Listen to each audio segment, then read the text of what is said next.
ಅಲ್ಲಿ ನಾನು ಮತ್ತು ಪ್ರಪಂಚ, ನಾನು ಮತ್ತು ಬ್ರಹ್ಮ ಎರಡೂ ಇಲ್ಲ. ಆಯಿತಾ? ಈಗೇನಾಯಿತು, it has gone deep into your unconscious. Right? ಬ್ರಹ್ಮನನ್ನು ಯಾವುದೇ ಶಬ್ದಗಳ ಮೂಲಕ ವರ್ಣನೆ ಮಾಡಲಿಕ್ಕೆ ಆಗೋದಿಲ್ಲ. ಆಯಿತಾ? ಆದರೆ ಇಲ್ಲಿ ಏನಾಗ್ತಾಯಿದೆ, ನೀವು ತಪ್ಪಾಗಿ ತಿಳ್ಕೊಂಡದನ್ನು ರಿಪೇರಿ ಮಾಡ್ತಾಯಿದ್ದೀರ.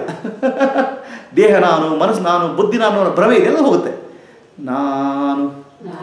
ನಾನೆಂಬುದು ನಾನಲ್ಲ, ಈ ದೇಹ ಮನಬುದ್ಧಿ ನಾನಲ್ಲ, ಸಚಿದಾನಂದಾತ್ಮ ಶಿವ ನಾನು ನಾನೇ, ಶಿವೋಹಂ ಶಿವೋಹಂ ಶಿವ. ನೀವು ಸಣ್ಣದಾಗಿಂದ ನಿಮ್ಮ ತಲೆಯಲ್ಲಿ ನೀನು ಗಂಡಸು ಕಣಯ್ಯ, ನೀನು ಹೆಂಗಸು, ಆಯಿತಾ, ನೀನು ಅದು ಇದು ಅಂತ ಬರೆದು ಬಿಟ್ಟಿದ್ದಾರೆ ಯಾರೋ ಸಮಾಜ.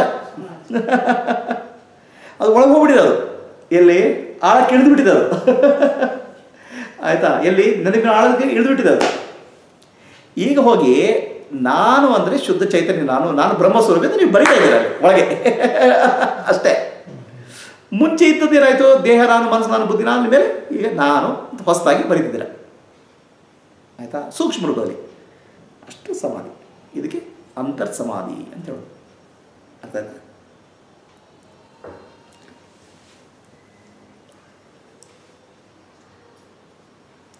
Any questions, Subbu? Clear or not clear?